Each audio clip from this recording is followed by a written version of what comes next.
धरमदेव पिशोरीमल आनंदचं देव आनंद.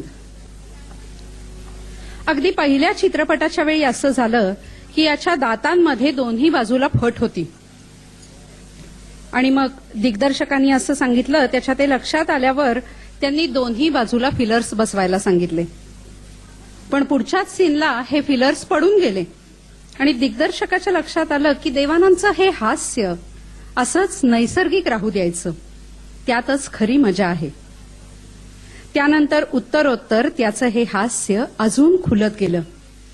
उलट त्या फटींमुळे ते वेगळं ठरलं आणि लाखो तरुणींच्या हृदयाचा ठाव घेणारं ठरलं.